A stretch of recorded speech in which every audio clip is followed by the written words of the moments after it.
April 1945. The Rhine is a memory crossed. The war for them is over. A column of captured German officers, their uniforms still bearing the faded prestige of the Wehrmacht and the Waffen-SS, is herded from a truck into a processing yard.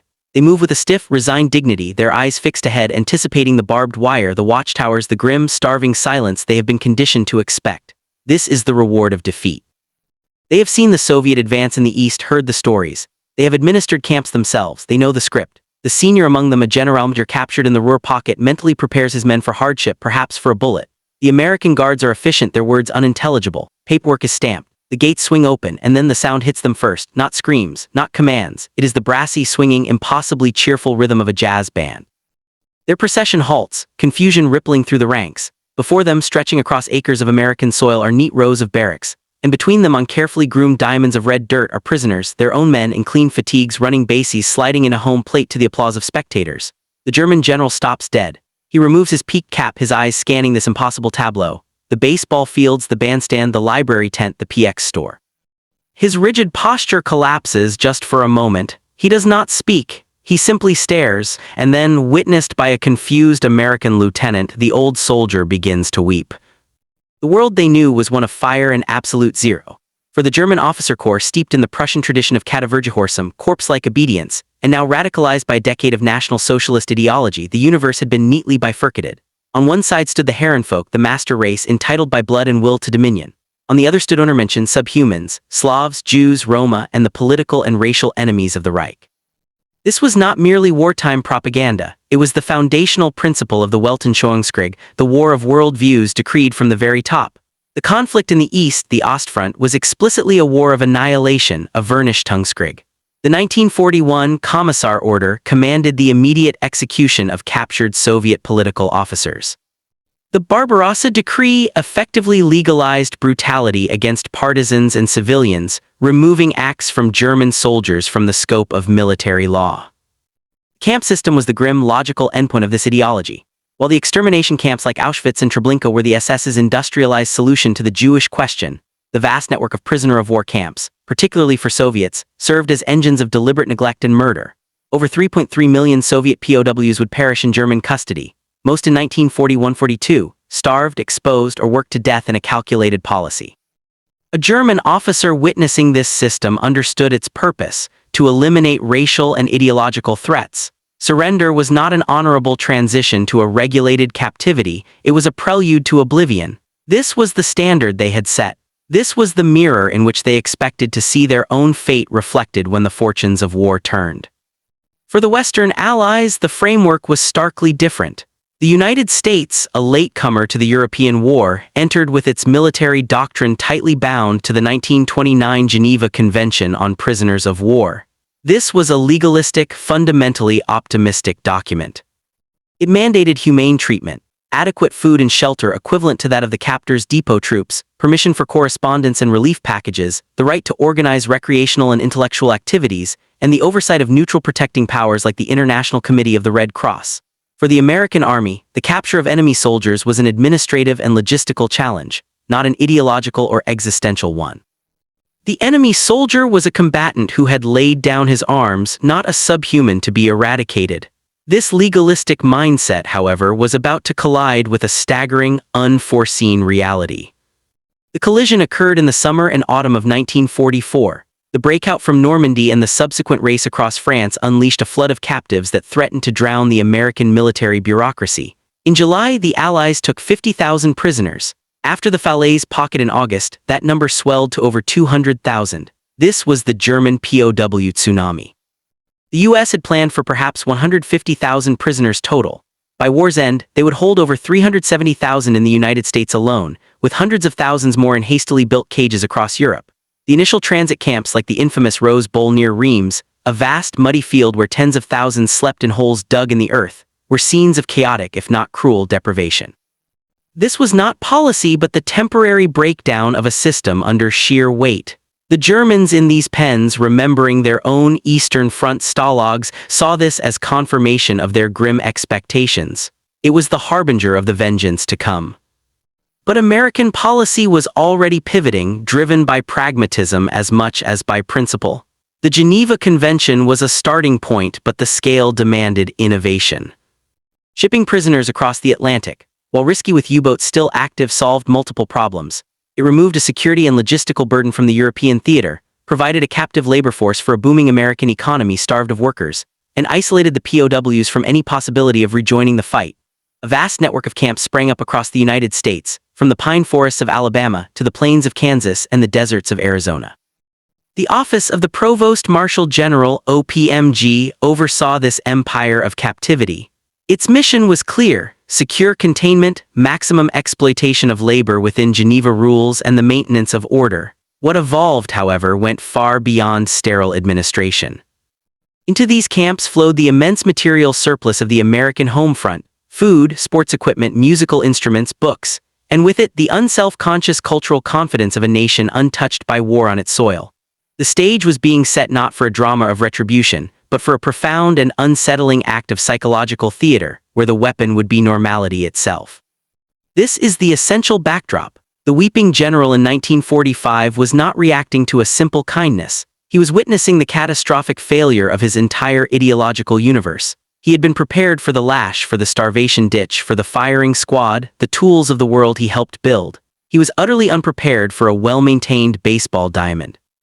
A Louis Armstrong record played over a camp loudspeaker, or a well-stocked camp library where his men could read Mark Twain. His tears were not just of relief but of profound, world-shattering disorientation. The war was over for him not when he surrendered his pistol, but when he heard the crack of a bat and the roar of a crowd of his own men, cheering in a language he no longer understood. The first angle is ideological. The German officer's psyche in 1945 was a product of Weltanschauungskrieg. This worldview war framed the conflict not as a traditional political struggle, but as an apocalyptic clash of racial and spiritual essences. Defeat, therefore, was not a military setback but a prelude to racial extinction. Nazi propaganda had relentlessly depicted the Americans as a degenerate, mongrelized people, weak from racial pollution and corrupted by jazz and Hollywood. Yet it also warned of the vengeful Jewish influence over the Roosevelt administration. The result was a terrifying, contradictory expectation. The Americans were both soft and barbarically vengeful. For an SS officer, particularly one complicit in atrocities, surrender meant certain execution. For a Wehrmacht general, it might mean a show trial and the hangman's noose. The Geneva Convention was seen as a thin, perhaps fraudulent, veneer. They had shred its principles in the East. Why would their enemies adhere to it? The sight of the well-ordered American camp did not compute. It was an anomaly that attacked the core of their belief system, suggesting either catastrophic weakness on America's part, a failure to understand the total nature of the war, or something far more unsettling, that the entire Nazi moral framework was a monstrous fiction. The second angle is tactical and strategic intelligence. The Americans saw the POW not just as a captive but as a resource.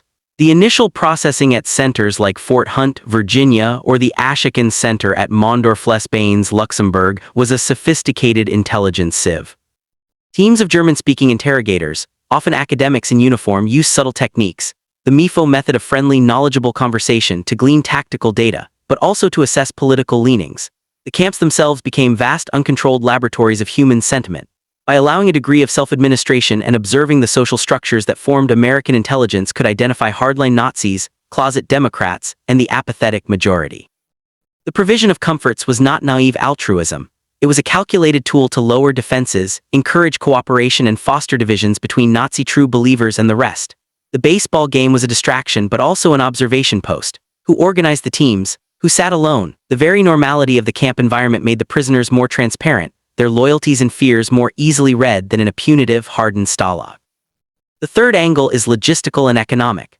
The American home front in 1944-45 was a paradox of booming industry and critical labor shortage. The solution sailed into New York Harbor by the hundreds of thousands, young, fit, and disciplined German POWs. Under the Geneva Convention, enlisted men could be compelled to work for pay, and officers could volunteer. They were leased out to canneries, logging camps, sugar beet fields, and railway maintenance gangs.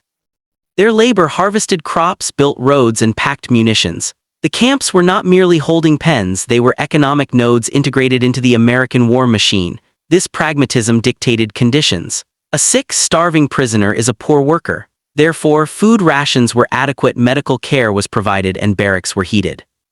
The baseball fields and libraries were, in a cold calculus, instruments of labor management, a means to maintain morale, prevent unrest, and preserve a valuable workforce. The The spectacle of POWs playing sports was a side effect of a system designed for efficiency, not vengeance. For the German officer used to a system where Slavic POWs were worked literally to death, this pragmatic benevolence was incomprehensible. It reflected a wealth and a confidence so profound, it could afford to treat a captive enemy as an asset rather than disposable trash. The fourth angle is cultural. America waged a form of soft power warfare within the wire. The War Department's Special Projects Division, led by men like Captain John K. Emerson, deliberately used culture as a denazification tool. They flooded camps with books by banned authors, curated film screenings, and most powerfully promoted jazz music. To the Nazi ideologue, jazz was degenerate, Negermusik, a symbol of everything wrong with America.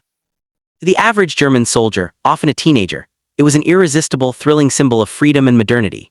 Camp newspapers, educational programs, and the very architecture of leisure presented a silent, overwhelming argument against Nazi claims of American barbarism and cultural bankruptcy.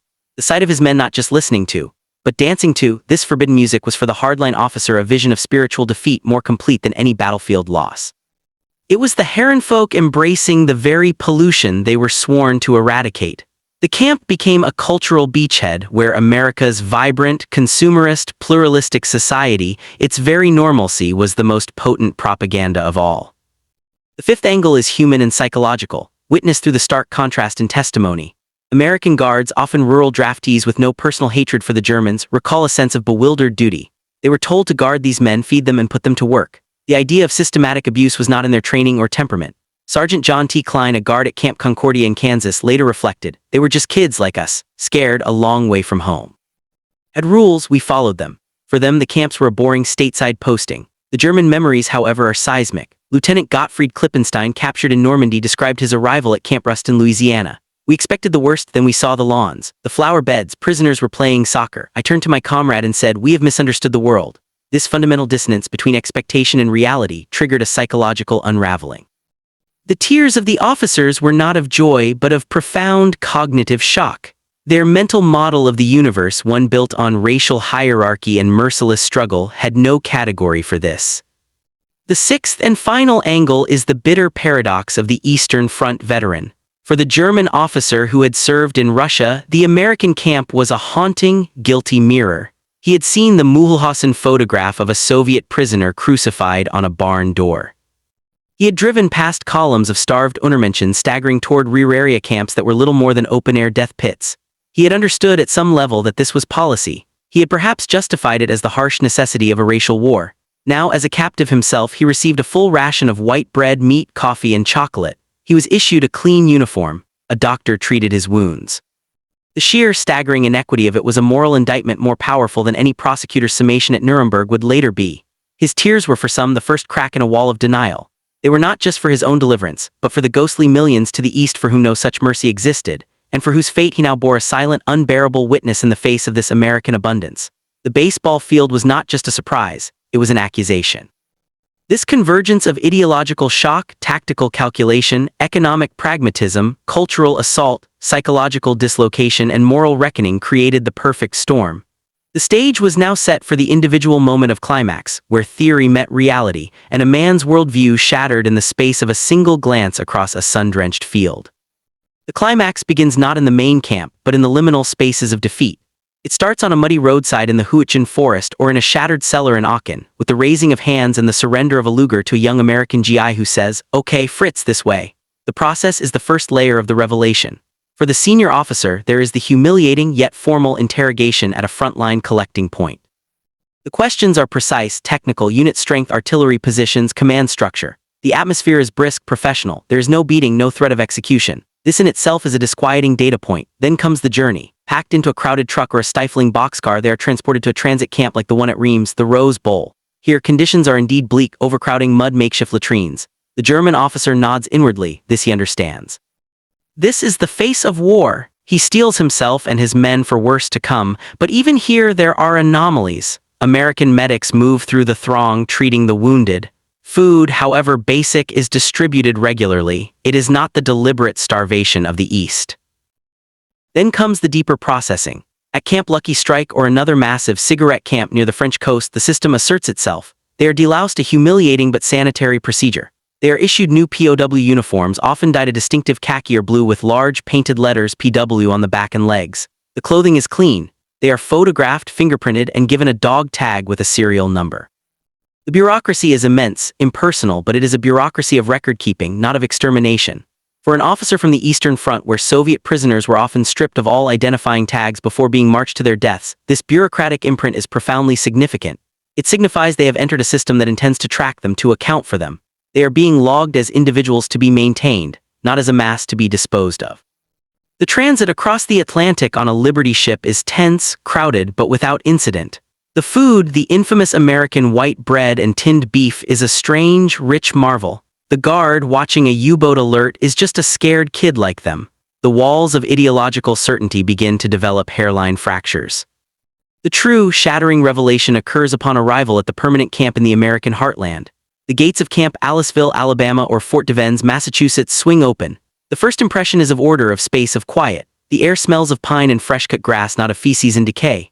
The barracks are wooden, painted white, aligned with geometric precision. They have windows, bunks with mattresses, electric lights. There are laundry facilities, shower houses with hot water, a camp post office, a canteen where prisoners can spend their meager pay on cigarettes, candy, and soap. The officer braced for a concentration camp is instead confronted with something resembling a Spartan but well-organized military base or a civilian work camp. This is the moment of profound disorientation. His internal compass spins. Then he is led past the recreation fields, and he stops. The scene is not one of listless, broken men. It is one of vibrant, organized activity. On one diamond, a fiercely competitive baseball game is in progress, the players shouting in German, the rules having been passionately debated and learned. On a soccer pitch, another match unfolds. Near a bandstand, a prisoner orchestra, its instruments provided by the YMCA or the Red Cross, is rehearsing a Beethoven symphony. But nearby, from a loudspeaker or a live combo, comes the syncopated, swinging blast of a jazz tune. Glenn Miller's in the mood. And his own men are tapping their feet, some smiling. He sees others tending vegetable gardens or walking with books under their arms toward the camp library, which holds volumes by Hemingway, Remarque, and German classics banned by the Nazis. He sees a classroom where prisoners are studying English, mathematics, or even being offered courses on American history and civics. This is the sight that breaks him. The baseball field is the ultimate symbol. It represents not just leisure, but a culture of organized, rules-based competition and collective enjoyment utterly alien to the brutal zero-sum worldview of National Socialism. The jazz concert is the sound of that other world, improvisational, free, racially blended American. The officer realizes in a devastating flash of comprehension that he is not looking at a clever propaganda show. The scale is too vast, the participants too unself-consciously engaged. This is simply how they do things. The enemy is not enacting a refined cruelty. The enemy is so monstrously secure, so immeasurably wealthy in spirit and materiel that it can afford this breathtaking, casual humanity. All the stories were wrong. The ideology was a lie. The world is not what he was told. The flood of this realization, the simultaneous relief of survival and the terror of a void where his beliefs once stood, overwhelms him. The tears are for the collapse of a universe. The war is truly lost not on the battlefield but here on a neatly chalked baseball diamond under a foreign sun.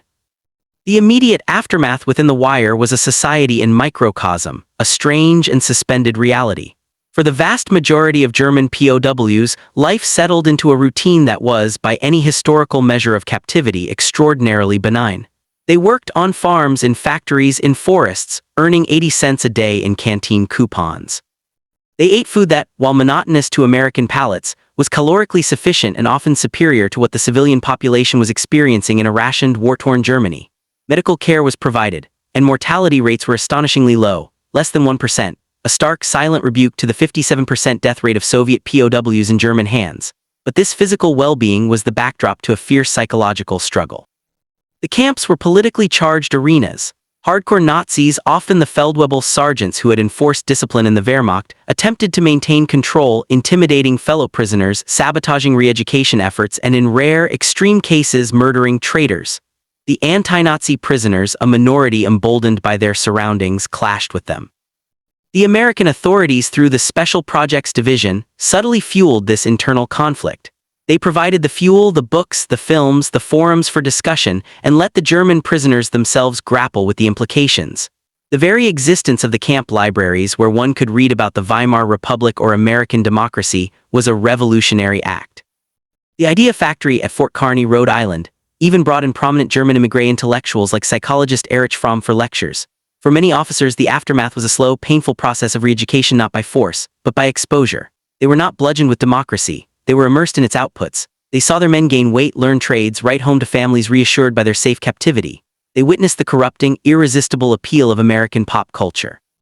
The camp became a controlled experiment in what a different societal model could produce. Order without terror, community without forced ideology, leisure without party direction. For the weeping general, the days that followed his arrival were likely filled with this quiet, relentless confrontation with a functioning alternative. The long-term echoes of this experience resonated far beyond the wire fences and into the heart of the post-war world. For the individual officer, repatriation to a destroyed, divided, and morally bankrupt Germany in 1946-47 was a second shock. They returned not to heroes' welcomes but to rubble and shame. Their stories of humane captivity were often met with disbelief by a civilian population that had endured firestorms and rape. This created a unique psychological schism. The former POW had experienced the war's end not as cataclysm, but as a strange, peaceful interlude of abundance. This American experience became a foundational memory for a generation of Germans who would later lead the Federal Republic. It provided a tangible, positive reference point for the democratic values the Allies now imposed. Men like future Chancellor Helmut Schmidt, who as a Luftwaffe officer had been briefed on American barbarism, spoke of the profound disorientation of his POW treatment, an experience that directly influenced his post-war political thinking. At the Nuremberg trials and other war crimes tribunals, the American treatment of POWs became a silent, unspoken benchmark. When Nazi defendants argued they were simply following orders or engaging in a brutal war of survival, prosecutors could point to the captured German generals sitting in the courtroom, well-fed, unharmed, afforded legal counsel, as living proof that a different standard had always been possible. The moral authority of the victors was bolstered by this record. Furthermore, the re-education programs, however imperfect, created a small but critical cadre of Germans who understood the mechanics of a free press, democratic governance, and civic society. They became teachers, journalists, and civil servants in the new Germany.